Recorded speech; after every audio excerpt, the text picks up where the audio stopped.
11 juillet 1668. Un silence inquiétant règne sur la côte du Panama. Les habitants du port de Portobello se croient encore en sécurité. Mais, à la faveur de la nuit, des pirates se glissent à terre. Ils sont armés jusqu'aux dents. Leur objectif, s'emparer de la forteresse. Un fabuleux trésor d'or et d'argent y est entreposé derrière l'épaisse muraille que les Espagnols gardent jour et nuit.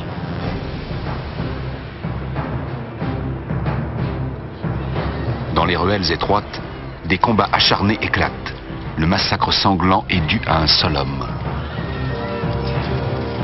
Un homme qui s'est bâti la réputation de terreur des Caraïbes.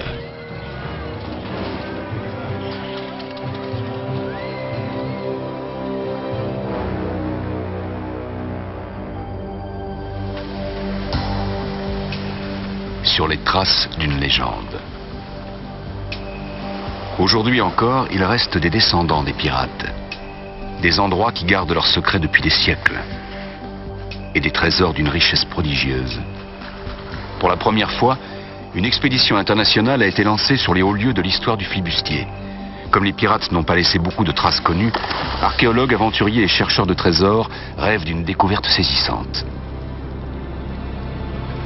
C'est ainsi que des experts venus d'Allemagne ont fait une trouvaille archéologique sensationnelle.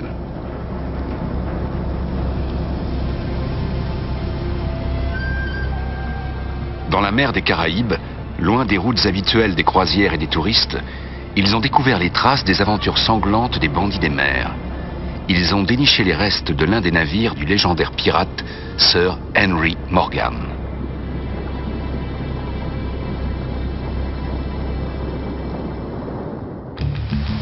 À l'écart de toute civilisation, en plein cœur de l'immensité de la mer des Caraïbes, se trouve l'un des derniers paradis terrestres, l'île à Vache.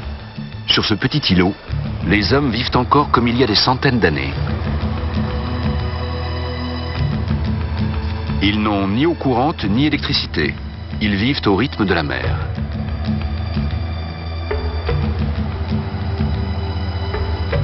C'est à bord de chaloupes construites de leurs propres mains qu'ils chassent leur butin. Ils vivent de pêche, de contrebande et parfois du détournement fortuit d'un bateau étranger. Jour après jour, ils suivent la tradition de leurs ancêtres, les pirates. Henry Morgan appartenait lui aussi à la famille des écumeurs des mers. À ses côtés se trouvait toujours Alexandre Exquemelin, un médecin hollandais qui a écrit l'unique témoignage existant sur les supplices infligés par le redoutable Henry Morgan.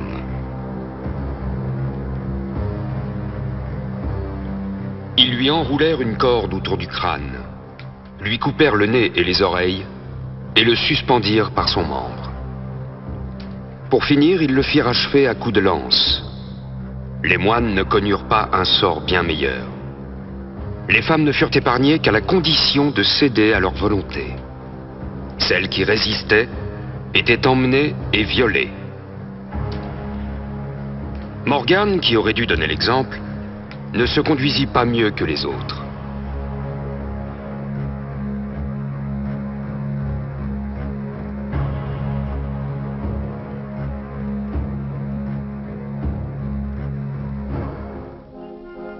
Pour l'historien Peter Earle, Morgan est bien plus qu'un simple soudard sanguinaire. Depuis plus de 20 ans, ce chercheur anglais étudie l'histoire de la piraterie. Il sait que le franc-tireur a joué un rôle capital dans l'essor du pouvoir de la couronne britannique dans le Nouveau Monde, d'un point de vue aussi bien financier que militaire. Henry Morgan était le plus brillant de tous les boucaniers. Il commandait à merveille des troupes irrégulières. Les hommes qui étaient sous ses ordres étaient tout simplement ingouvernables. C'étaient des sans-foi ni loi. Mais il avait la manière de les faire obéir et de maintenir une certaine discipline. On pourrait dire qu'il était un chef de guérilla absolument remarquable, une sorte de génie militaire. Assassin sans scrupules ou jouet d'une puissance coloniale avide de pouvoir, une expédition internationale se lance sur les traces de Morgan. Sous la direction de Klaus Kepler, un ingénieur allemand, l'équipe a mis le cap sur les lieux où a sévi le pirate légendaire. À partir des vestiges historiques, ils espèrent retracer pour la première fois la carrière de ce flibustier au charisme exceptionnel.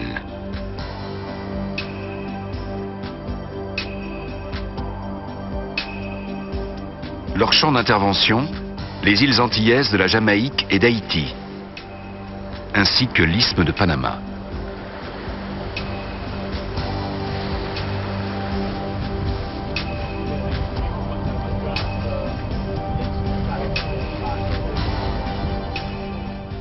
On a découvert l'épave d'un bateau dont on pense qu'il faisait partie de la flotte de Sir Henry Morgan. C'était sans doute l'homme le plus puissant de toute la Caraïbe, le roi des pirates. Et avec ces plongées, nous voulons essayer de découvrir la personnalité de Sir Henry Morgan. Qui était cet homme? Comment a-t-il vécu? Le mythe qui entoure la piraterie correspond-il à la réalité? Il y a 350 ans, les Antilles appartenaient à l'empire colonial espagnol. Mais régulièrement, des bandes de pirates prenaient d'assaut les galions de la maison royale ibérique pour s'emparer des richesses qu'ils transportaient.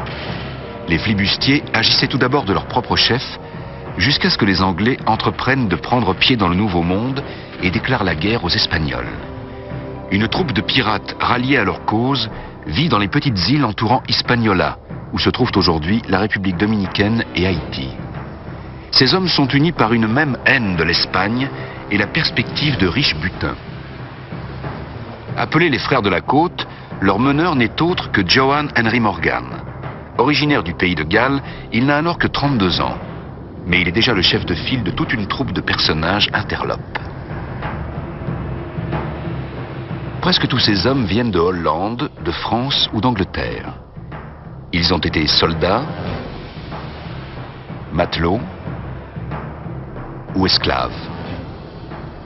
Des hommes sans foi ni loi qui sont prêts à tout. Il était de la trempe de ces hommes qui entraînent les autres. S'il disait « je vais attaquer telle ville avec tel navire », ils étaient des centaines à vouloir le suivre, car ils savaient qu'il réussirait. Boucaniers et corsaires suivaient toujours les chefs de cette stature. Quand un meneur n'était pas bon, ils le quittaient pour entrer au service d'un autre.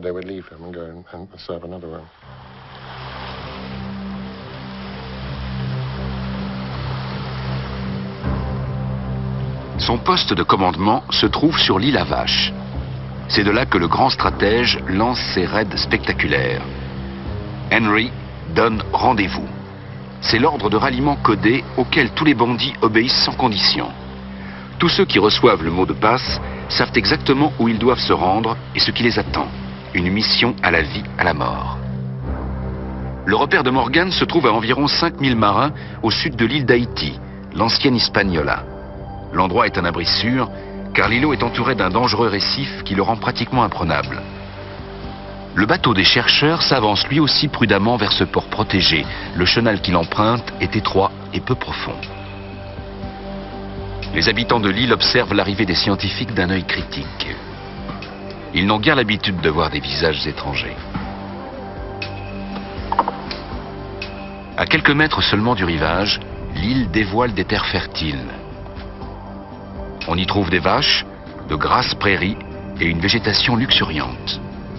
Mais aujourd'hui comme hier, la richesse la plus précieuse de l'île est cachée derrière de hauts buissons et une épaisse broussaille.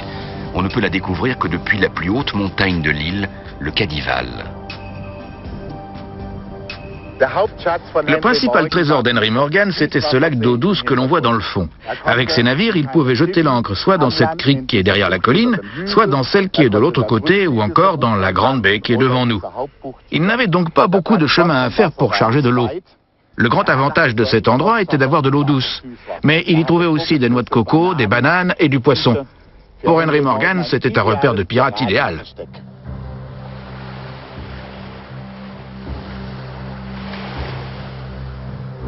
Une forteresse entourée de palmiers dans laquelle Morgan et ses compagnons vivaient des mois durant en faisant bombance.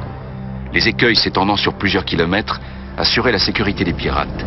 Seul Morgan connaissait le passage à travers le périlleux ressac. Depuis la fin de l'âge d'or des pirates, pas moins de 200 navires ont fait naufrage sur cette barrière sous-marine. Les habitants de l'île se méfient à tel point de cet endroit qu'ils l'ont baptisé le récif de la Folle. C'est l'un des plus grands cimetières de bateaux du Nouveau Monde. Un mélange disparate de vieux voiliers, de bateaux à vapeur et de navires de transport qui pourrissent lentement au fond de l'eau.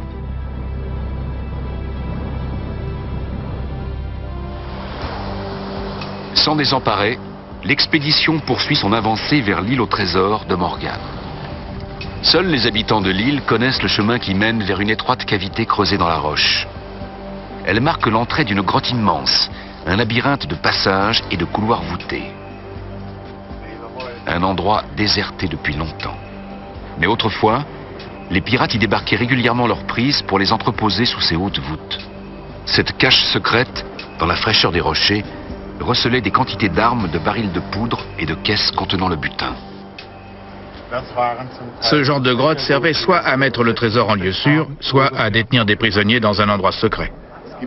Certaines de ces grottes ont 2 ou 3 sorties. Elles sont aménagées comme un terrier de renard. Pour les pirates, c'était naturellement une bénédiction, un gage de sécurité. Que ce soit de l'avant, de l'arrière ou d'en haut, on ne pouvait pas les prendre par surprise. Ils n'avaient qu'une seule entrée et celle-ci était dirigée vers la mer. Un poste d'observation de tout premier ordre pour voir les navires ennemis arriver de loin. Été 1668, une fois encore, Henry Morgan échafaude un plan audacieux. Avec l'aide d'une troupe d'élite, il veut attaquer la florissante ville marchande de Portobello.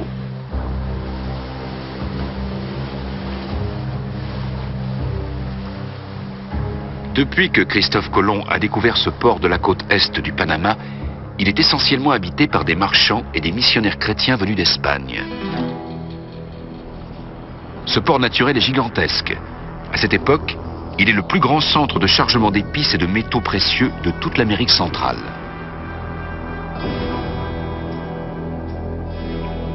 Une raison amplement suffisante aux yeux des Anglais pour s'emparer de cette riche cité portuaire en 1596. Au bout de quelques années, ils se retirent toutefois de la région. Le roi d'Espagne donne alors l'ordre de transformer cette paisible bourgade en une ville de garnison armée de toutes parts.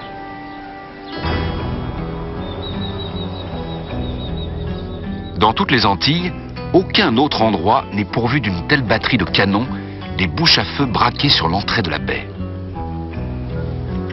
Répartis autour du bassin portuaire, 4 fortins abritent 600 soldats qui montent la garde jour et nuit.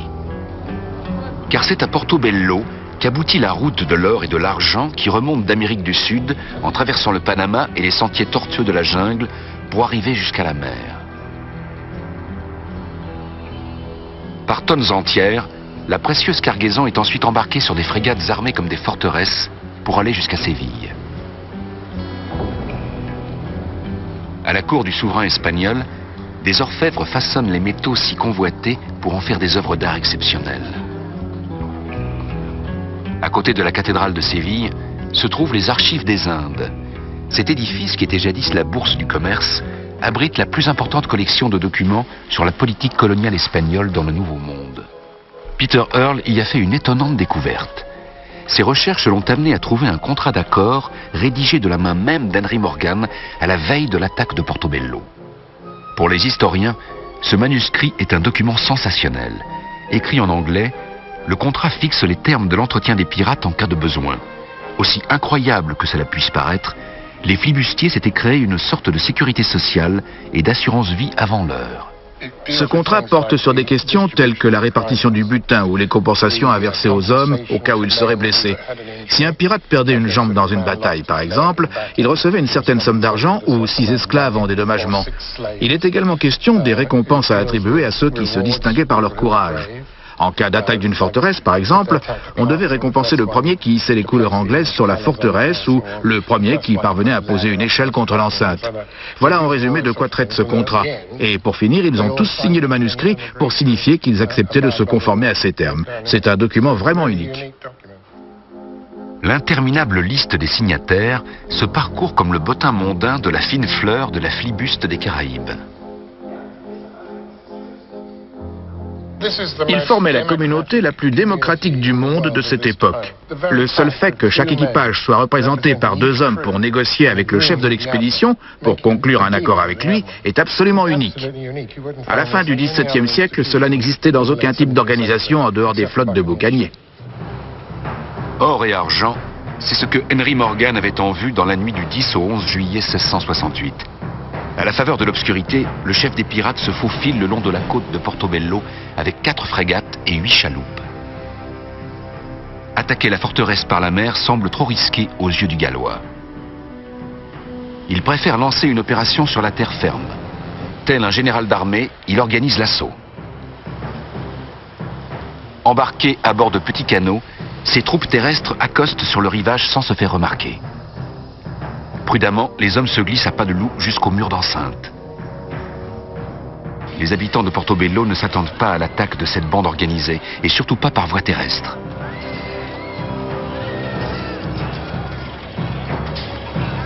L'effet de surprise est total. Les hommes de Morgan assaillent le premier fort sans aucune peine. Avançant vers le deuxième, ils se heurtent toutefois à une vive résistance. Sans hésiter, le chef des flibustiers prend des nonnes et des moines en otage et les contraint à aller dresser les échelles d'assaut contre le mur d'enceinte. Servant de bouclier humain, les religieux doivent prendre la tête de la section de pirates avançant vers le fort. Un véritable commando suicide. C'est ainsi que Henry Morgan s'empare du principal port marchand des Espagnols. Une prise qui marque le début d'une série d'attaques sans précédent qui porte toute sa signature. Alexandre Exquemelin, son confident, a écrit par la suite: Le gouverneur de Panama s'étonna vivement que 400 hommes sans autres armes que leurs fusils soient parvenus à s'emparer de la redoutable forteresse. Morgan reçut le messager avec courtoisie et lui offrit l'un des fusils français à 4 pieds et demi de canon dont ses hommes et lui se servaient. Mais si Morgan fit certes don de cette arme au gouverneur-président, il lui fit dire en même temps que dans 1 ou 2 ans, il viendrait la reprendre dans la ville même de Panama. Une mise en garde que le gouverneur de Panama ne prend pas au sérieux. Erreur qui lui sera fatale.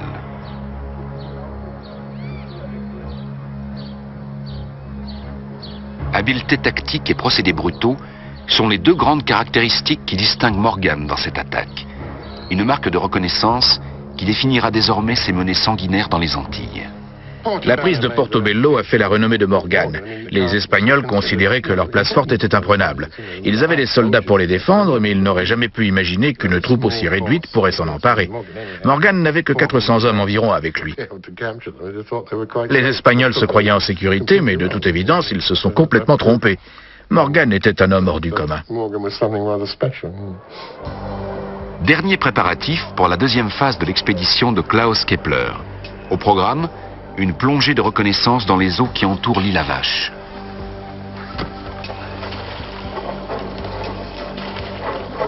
Klaus Kepler et son équipe sont pourvus de ce qui fait défaut aux archéologues d'Haïti. Du matériel de pointe et tout le savoir-faire technique pour trouver une épave. Cela fait maintenant près de 2 ans que Klaus Kepler s'intéresse de près à Morgan. Au cours de ses recherches, le grand récif qui borde l'île sur plus de 10 km l'a toujours intrigué. Et c'est en redoublant de précautions que l'Ariestar s'approche du récif de la Folle. Les explorations faites au sonar et les mesures des champs magnétiques ont révélé la présence de multiples irrégularités sur le fond marin. Mais elles ne donnent aucune indication sur la nature et l'âge des objets repérés. Les chercheurs n'ont donc pas d'autre solution que de plonger pour aller examiner le récif de leurs propres yeux, mètre par mètre. Une entreprise de longue haleine. Mais peu importe, le signal convenu est donné, le moteur est coupé et tout est prêt pour la plongée.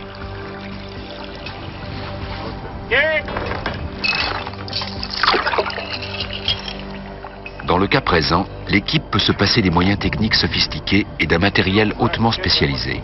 Leur champ d'investigation ne se trouve qu'à 3 mètres de profondeur.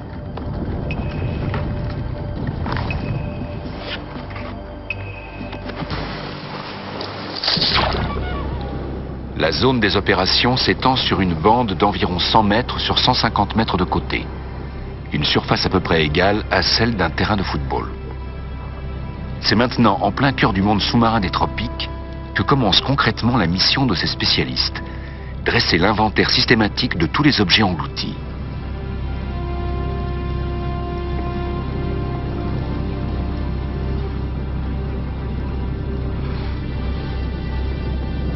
Le fond de la mer est jonché de pièces d'épaves de diverses époques, soudées parfois les unes aux autres et recouvertes de corail, mais dans un état de conservation remarquable.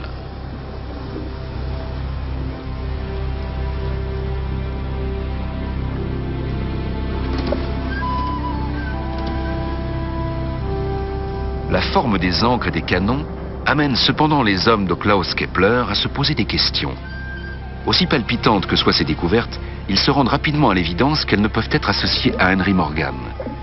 Les navires et l'équipement dont se servait le flibustier provenaient d'Angleterre, et les pièces des épaves sont de fabrication française. Pour les chercheurs, la déception est amère. Klaus Kepler sait avec certitude que Henry Morgan a perdu 2 bateaux au large de l'île à Vache. Mais toute trace en reste introuvable. En octobre 1668, Morgan fait passer de nouveau son ordre de ralliement. Henry donne rendez-vous.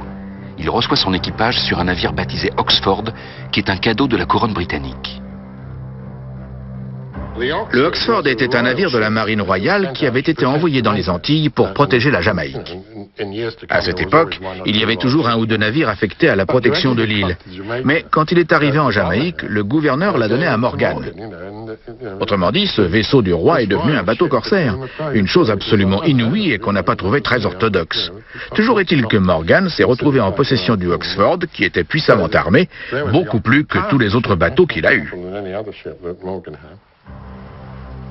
Avec le Oxford, Morgan doit ouvrir la voie aux Anglais pour qu'ils installent leur suprématie dans la Caraïbe. Afin que le boucanier mène sa mission à bien, il lui donne carte blanche. Un conciliabule est alors tenu dans la crique de l'île à Vache, accompagné de rhum et de coups de fusil tirés en l'air. Tout d'un coup, une explosion assourdissante retentit dans la nuit. Qu'est-il arrivé? Un accident? Ou un attentat? Au cours de la salve d'honneur, des étincelles tombèrent dans la soute aux poudres et le navire sauta. Plusieurs jours durant, on repêcha les corps qui flottaient à la dérive. C'est du moins de cette façon qu'Alexandre Exquemelin rapporte la catastrophe. En dehors de lui et de quelques rares autres hommes d'équipage, Henry Morgan en réchappe lui aussi miraculeusement. Le mythe du grand flibustier immortel se répand alors comme une traînée de poudre. Enchaînant prise sur prise, il met les forteresses à feu et à sang. À chaque fois, il lance ses attaques depuis la terre ferme. Jamais Morgan ne livre bataille en pleine mer. Malgré cela, Londres n'hésite pas à nommer le boucanier amiral de la flotte anglaise. Ce titre lui confère le pouvoir officiel d'attaquer toutes les positions espagnoles des Caraïbes et de les détruire. Désormais, c'est un bandit qui détient le commandement suprême de cette flotte qui compte 36 navires et près de 2000 hommes.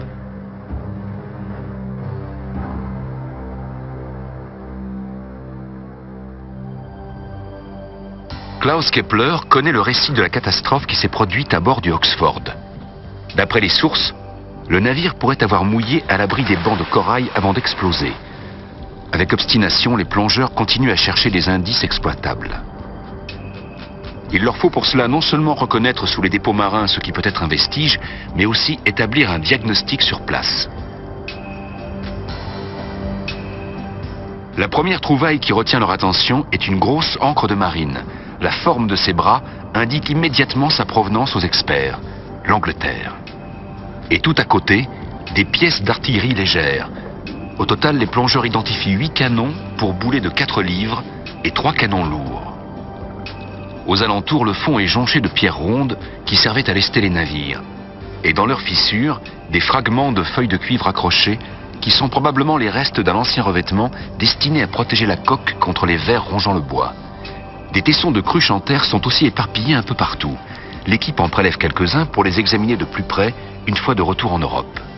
Grâce à la datation, ces débris de poterie peuvent livrer de précieuses informations. Mais Klaus Kepler a d'ores et déjà une première hypothèse sur les faits. Pour lui, l'éventualité d'une explosion est exclue. Tous les éléments penchent en faveur d'une avarie. Les objets qui sont au fond de l'eau proviennent d'un voilier de marchandises anglais et absolument pas d'un vaisseau de guerre espagnol. Die Kanonen, die unten liegen, das sind nur kleine und ganz unterschiedliche. Das ist ganz toll. Also die eine, die ist so schnuckelig, die ist gerade so, ja. Ich habe versucht, sie so loszunehmen, du schnell, ja. Sie gerade so mit hochgenommen, gell? Und sie ist eine englische Kanone. Da bist du sicher? Ja, ganz sicher. Hinten dieser Kopf da, die französischen, die sind viel länglicher, der Wulstform. Das haben nur die Englischen gemacht. Ja, und dann, also ich wollte nur an der Kanone nicht zu viel rumklopfen, ja. Aber sonst würden wir mit Sicherheit die Lilie oder irgendwas sehen oben. En dehors du Oxford, Un autre navire a également sombré devant l'île à Vache, le Jamaica Merchant, un voilier de commerce qui fut le 4e vaisseau du flibustier. Pour Klaus Kepler, c'est un indice probant. Il se lance sur les traces du bouillonnant pirate. Sa prochaine étape, Panama. La prise de Panama. En décembre 1670, Henry Morgan met sa menace à exécution. Accompagné de la plus grande flotte de bateaux pirates de tous les temps, le boucanier fraîchement nommé amiral fait voile vers son objectif. Installé en poste avancé sur un plateau, l'énorme citadelle de San Lorenzo ferme l'accès à la ville de Panama qui se trouve de l'autre côté de l'isthme. Un poste de défense pratiquement imprenable de la mer. Jusqu'alors, les puissantes murailles ont résisté sans aucun dommage aux attaques les plus violentes. L'audacieux officier connaît parfaitement l'état de la place. Il choisit donc, comme par le passé, de miser sur l'intervention de ses troupes terrestres qui ont déjà fait leurs preuves. Dans un premier temps, tout se déroule comme prévu. Il mitraille les avant-postes et s'engage dans la forteresse. Mais l'ennemi les attend de pied ferme. Un renégat a prévenu les soldats de l'assaut. Un combat acharné s'engage d'homme à homme. Les deux camps subissent de lourdes pertes. Le bilan est sanglant. 284 Espagnols et 100 pirates perdent la vie dans la bataille. Mais le drapeau anglais est hissé. Le signal convenu. La forteresse est tombée. Morgan lance sa flotte sur le champ en direction de la baie, car c'est l'endroit où se jette le Rio Chagres, à l'époque unique voie de liaison vers Panama. Mais son vaisseau amiral, le Satisfaction, heurte un récif, se brise et coule à pic.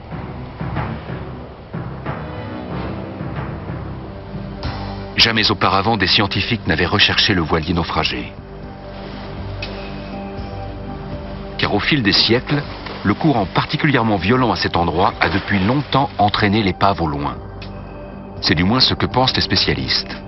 Mais au creux du récif de corail, les plongeurs font une trouvaille, un gros canon, visiblement de facture anglaise. Et à quelques mètres, sur le fond sablonneux,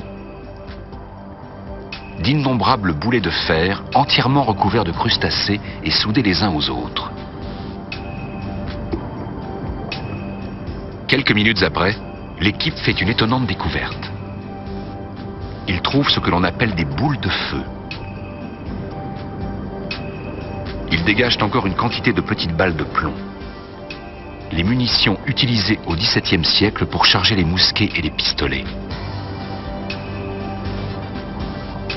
Tous ces objets trouvés au fond de l'eau sont les vestiges archéologiques de la bataille livrée pour la prise de la forteresse de San Lorenzo. Cela ne fait pas l'ombre d'un doute. Das lag ja genau in den Angriffsboden gegen die Festung hier hinter uns. Und das ist, wenn mich nicht alles täuscht, eine sogenannte Feuerkugel. Das heißt, eine der ersten Handgranaten. Man hat sie mit Pulver gefüllt, verschlossen. Hier oben war die Lunte und dann hat man die Lunte angezündet und dann ganz kurz bevor man eine Burg erstürmt hat, hat man das rübergeworfen, um die Verteidiger abzuhalten. Sans se laisser détourner de son but par la perte du Satisfaction, l'amiral Henry Morgan s'engage sur le large fleuve à bord d'une chaloupe. Dans son sillage, 4 autres bateaux et 32 canots le suivent de près, embarquant 1600 pirates armés et quelques animaux de sel. Pendant une 50aine de kilomètres, ils remontent le cours d'eau. Puis, la voie devient impraticable pour leurs embarcations. Les flibustiers doivent débarquer et poursuivre à pied. Sur un étroit sentier dans la jungle, traversant des marécages dangereux et s'enfonçant dans une forêt vierge de plus en plus dense, par une température qui dépasse les 40 degrés. 9 jours d'un épouvantable calvaire. À chaque détour, la menace les guette de quelque embuscade tendue par les Indiens. La chaleur accablante les brûle. Nombre d'entre eux contractent la malaria. La faim et la soif consument les forces des hommes et des animaux. Cette horreur est restée à tout jamais gravée dans la mémoire d'Alexandre Exquemelin. La faim les avait déjà grandement affaiblis. Ils trouvèrent 150 sacs de cuir qui servaient à la conservation du pain et de la viande, et les dévorèrent avec délice comme s'il s'agissait de morceaux de viande. Ils les battirent sur la berge du fleuve jusqu'à ce qu'ils soient assez attendris, les hachèrent en petits morceaux et les engloutirent. Quelques-uns mangèrent des feuilles, d'autres des graines cueillies dans les arbres ou encore de l'herbe. Pour la première fois, des signes de découragement se ressentirent. Certains voulurent rebrousser chemin, mais les autres les firent taire par leurs rudes invectives. Ils finirent par vomir tout ce qu'ils avaient mangé en chemin et furent malades à mourir. C'est avant tout le manque d'eau potable fraîche qui épuise les forces de la troupe.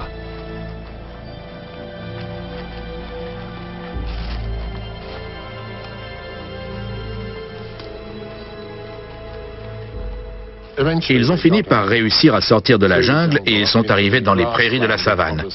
Et là, les Espagnols ont vraiment commis une très lourde erreur, parce qu'ils avaient laissé du bétail dans les champs, un troupeau de vaches qui broutait dans la nature. Et les hommes de Morgan, qui n'avaient pas mangé depuis 4 ou 5 jours, se sont empressés d'attraper ces vaches, de les tuer, et ils les ont mangées pratiquement crues.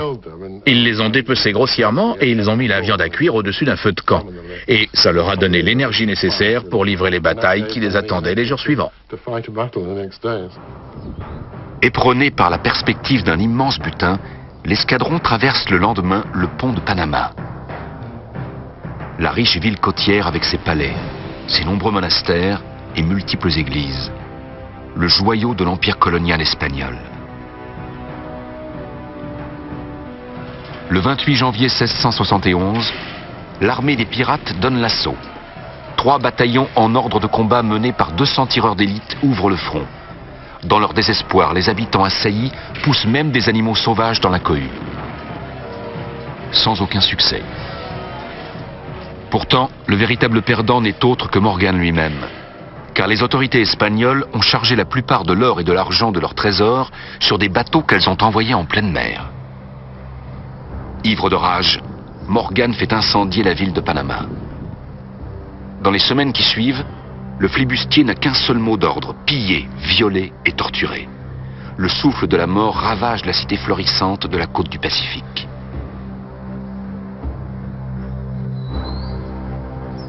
Rien ne peut arrêter le Gallois qui veut trouver les caches secrètes coûte que coûte. La ville est passée au peigne fin, mais faute de tout trouver, les pirates s'emparent des précieux objets de culte que détiennent les églises et les monastères des jésuites. Le butin est pourtant trop mince pour satisfaire la cupidité des troupes. De retour à la citadelle de San Lorenzo, le partage des marchandises tant convoité fait éclater les querelles. Morgan doit s'attendre au pire. Entre les frères de la côte et l'amiral de Sa Majesté, c'est la rupture, rapporte le confident de toujours, Alexandre Exquemelin. Lorsque Morgan vit que la haine se retournait contre lui, il leva les voiles sans faire signe aux autres de le suivre. Seuls 3 navires avec de fidèles complices l'accompagnèrent. Ils font route directement vers Port-Royal. Alexandre Exquemelin ne fait pas partie du voyage. Il rentre en Hollande. Port-Royal, île de la Jamaïque. À l'époque, la ville est sous protectorat anglais. C'est une tête de pont stratégique, plus importante pour les Britanniques que Boston ou New York.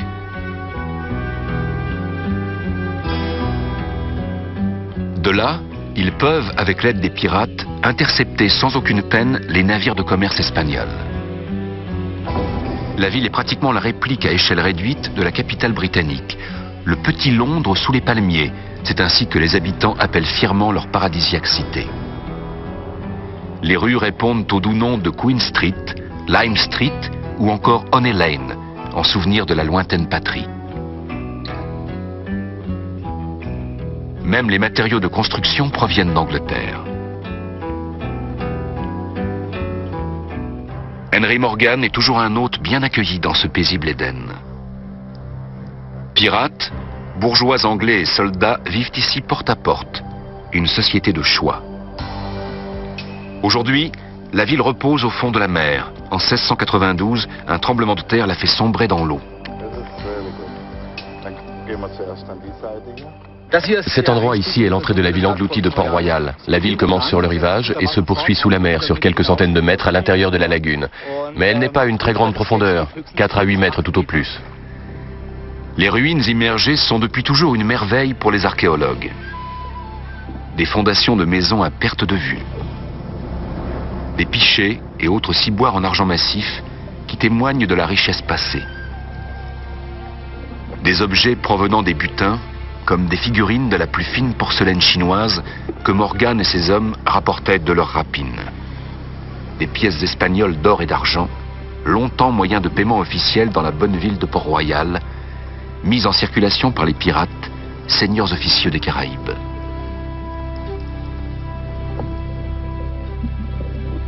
Après une expédition fructueuse, ils débarquaient dans la ville de garnison et dilapidaient leur argent dans les tavernes et les tripots. Un commerce diablement lucratif pour les habitants du port. De prime abord, la petite ville avait l'air fort paisible, mais Port-Royal n'était qu'un infâme repère de sinistres crapules que les autorités toléraient tacitement.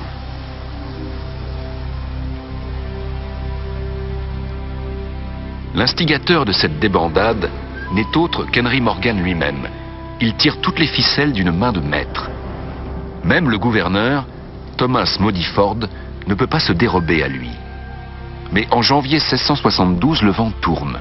Une dépêche arrive, en provenance directe de Londres. Les deux hommes se retrouvent dans la maison du lieutenant général de la ville. La missive diplomatique contient un décret du roi. Henry Morgan et Thomas Modiford doivent prendre le prochain bateau pour l'Angleterre. Ils voyageront avec les fers en tant que prisonniers. Le sac et l'incendie de Panama ont plongé la couronne britannique dans un grand embarras. À l'époque de l'attaque, l'Espagne et l'Angleterre avaient en effet déjà signé un accord de paix. Le roi Charles II se voit dans l'obligation d'agir. Le gouverneur Modiford est mis en accusation et condamné à 2 années de détention. Il est mis sous les verrous dans la tour de Londres.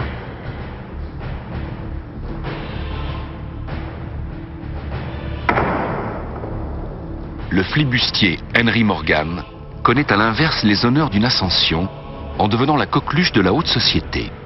Célébré comme un héros national, il va de réception en réception.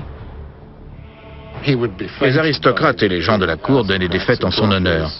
Partout où il allait, tout le monde lui demandait de raconter la façon dont il avait pris Panama, Portobello et d'autres épisodes du même cru. Et c'était un homme qui avait un certain style. Ce n'était pas un voyou quelconque. Il avait l'art et la manière de raconter des histoires. N'importe quel brigand n'aurait pas su amuser des ducs et des lords avec un tel brio. Bref, je crois que Morgan a passé un moment plutôt agréable à Londres. Lui qui est le fils d'un pauvre paysan gallois se voit traiter avec un insigne honneur lorsque Sa Majesté le roi Charles II le convie à une audience privée. Les services rendus à la patrie semblent avoir plus de poids que les scrupules et la morale. Le monarque d'Angleterre le fait chevalier de la couronne et lui confère par là même le titre de noble du royaume. Sir Henry Morgan est au zénith de sa carrière, pour le moins suspecte.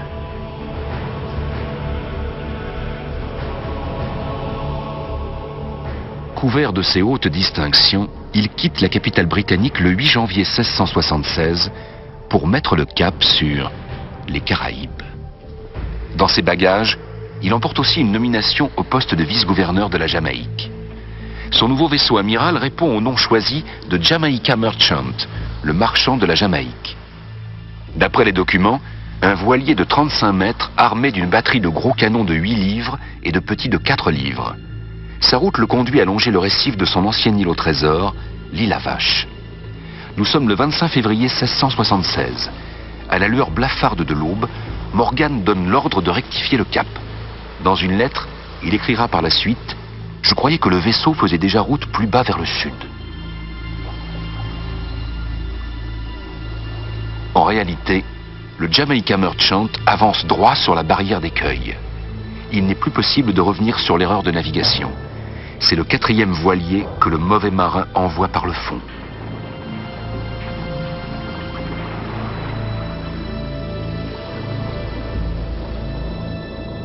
L'épave découverte par l'équipe de Klaus Kepler aux abords de l'île à Vache est-elle celle de ce fier vaisseau? Les canons anglais et la grande ancre de marine qui gisent à 3 mètres sous l'eau appartiennent-ils au Jamaica Merchant? D'après des documents du XVIIe siècle, on sait que c'est dans ce secteur qu'un boucanier a pris les naufragés à son bord pour les emmener à Port-Royal.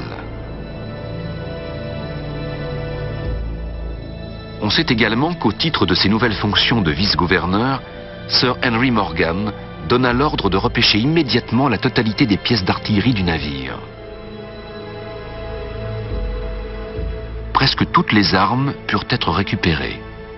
Pistolets et mousquets, scrupuleusement inventoriés et entreposés dans le fort Charles. Il fit en revanche installer les canons de gros et de petit calibre en batterie derrière les remparts de la forteresse. Ils s'y trouvent encore aujourd'hui, car le tremblement de terre a épargné la place forte. Un coup de chance pour les chercheurs. Les effets de l'eau de mer sur les pièces d'artillerie, ainsi que leur forme et la matière dont ils sont faits, livrent à l'ingénieur allemand les indications qu'il espérait pour soutenir sa théorie. Un navire de la taille de celui dont nous avons découvert l'épave devait forcément avoir de gros canons. Tous les textes qui parlent du Jamaica Merchant disent que ces plus gros canons ont été démontés et installés ailleurs, mais que les plus petits, comme celui-ci, qui est presque un modèle de poche, sont restés sur le bateau. Et sur le site, nous avons trouvé le même modèle. Nous en avons trouvé précisément 8, mais de plusieurs calibres différents. Ce qui indique qu'il s'agissait d'un navire de commerce qui avait été armé par la suite, car les vaisseaux de guerre n'avaient que des canons d'un seul type. Et le canon que j'ai trouvé était exactement comme celui-ci. J'ai pu le soulever de la même façon. Pour moi, c'est vraiment une preuve que l'épave que nous avons trouvée est celle du Jamaica Merchant. Des rapports de l'époque viennent étayer sa thèse. Le naufrage du Jamaica Merchant face à l'île à Vache y est consigné à la date de février 1676. C'est le seul navire de commerce armé qui est sombré sur le récif dans cette période-là. Un 3-mâts de haute stature, construit dans du bois précieux et armé de 20 à 25 pièces d'artillerie de différents calibres. Un type de navire souvent employé pour le transport des marchandises entre la Grande-Bretagne et ses colonies d'outre-mer.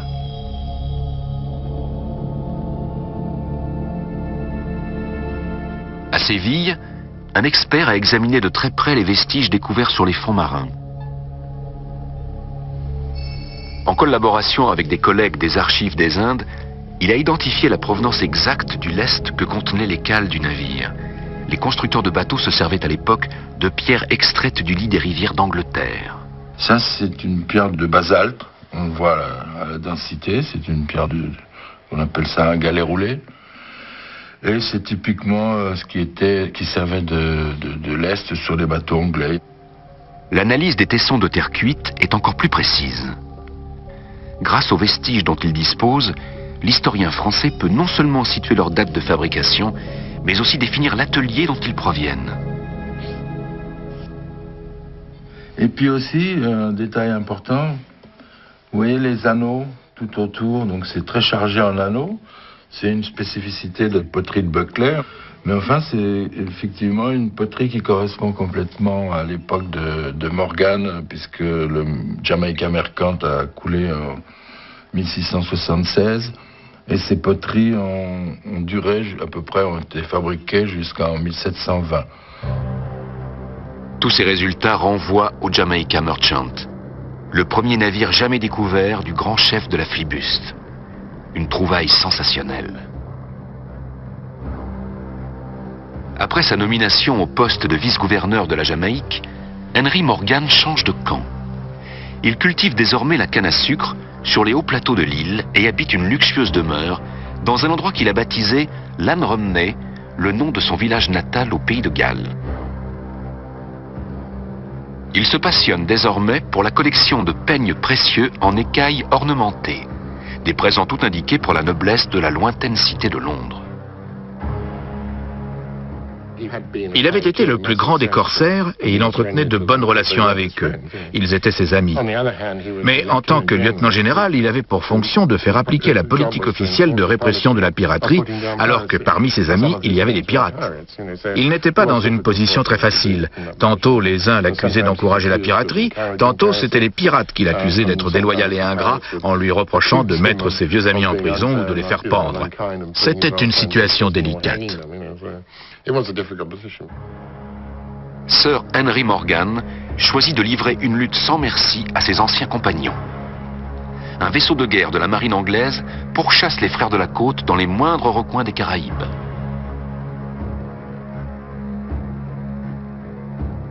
Même sur l'île à Vache, les pirates ne sont plus en sécurité.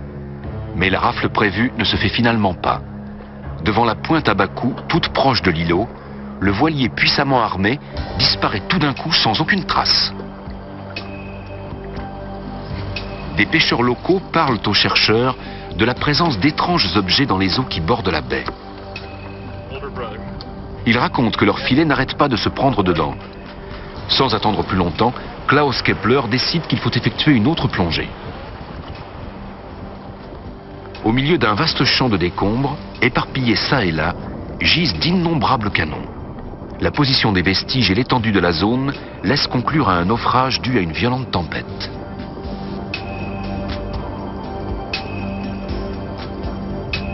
Tous les canons, sans exception, sont de facture anglaise et du même calibre.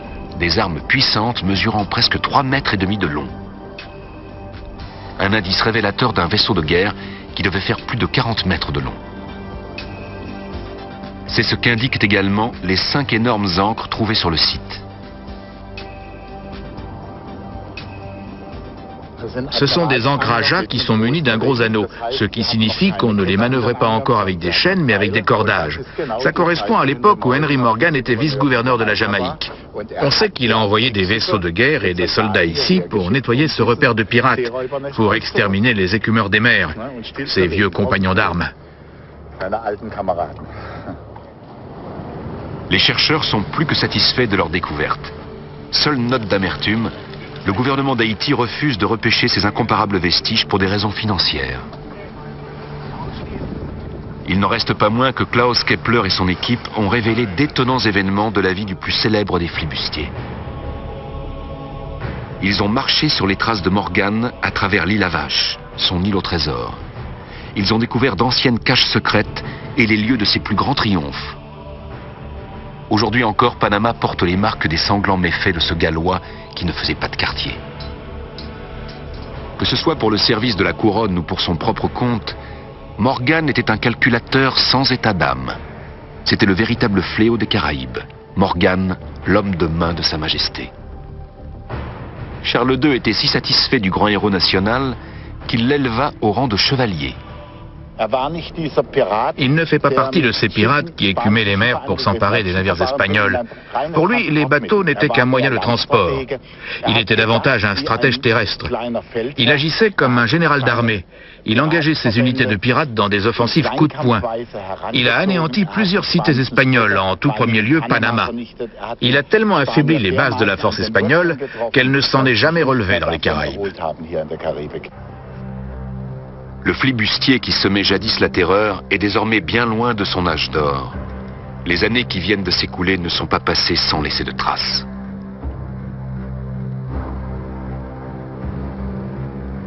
Il passe ses nuits attablé dans les tavernes de Port-Royal. D'humeur explosive, il boit jusqu'à plus soif tout en jouant au jeu de hasard. Le nouveau gouverneur envoie requête sur requête à la cour britannique. Mais Londres laisse son protégé des Caraïbes se conduire à sa guise. Dans ces rares moments de lucidité, le Gallois est rongé par de cuisants remords.